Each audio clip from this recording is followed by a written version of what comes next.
अस्सलाम वालेकुम नाजरीन, आप देख रहे हैं पीटीएन न्यूज और मैं हूं आपकी होस्ट कुरातुलैन। शामिल करते हैं आज की अहम खबरें। सहाफ़ियों की तनख्वाहों को इश्तिहारात की अदायगी से मशरूत करने का फैसला। इदारे वर्कर्स को दी गई तनख्वाहों का सर्टिफिकेट DGPR को जमा कराने के पाबंद होंगे। प्रिंट और इलेक्ट्रॉनिक मीडिया इदारों को सरकारी इश्तिहारात की अदायगियाँ वर्कर्स की बरवक्त तनख्वाहों से मशरूत कर दी गई। सहाफ़ियों के मसाइल के हल के लिए पंजाब हुकूमत की कायम करदा कमेटी का दूसरा इजलास हुआ, जिसकी सदारत सेक्रेटरी इत्तलात ताहिर रज़ा हमदानी ने की। इजलास में अहम फैसले करते हुए तय पाया कि प्रिंट और इलेक्ट्रॉनिक मीडिया इदारों को सरकारी इश्तिहारात की अदायगियाँ वर्कर्स की बर वक्त तनख्वाहों से मशरूत होंगी।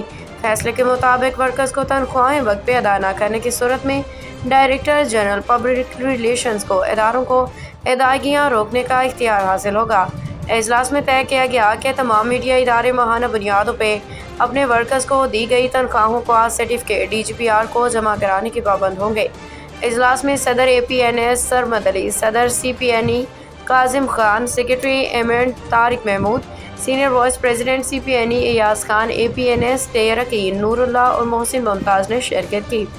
कमेटी ने फैसला किया कि सहाफ़ियों को एजुकेशन कार्ड्स के इजरा के लिए तजर्बे की लाजमी मुद्दत 10 साल से कम करके 5 साल कर दी जाएगी।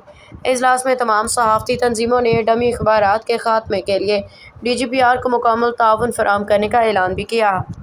न्यूज स्टूडियो से फिलवक्त के लिए इतना ही। मज़ीद खबरों और अपडेट से बाखबर रहने के लिए देखते रहें PTN न्यूज।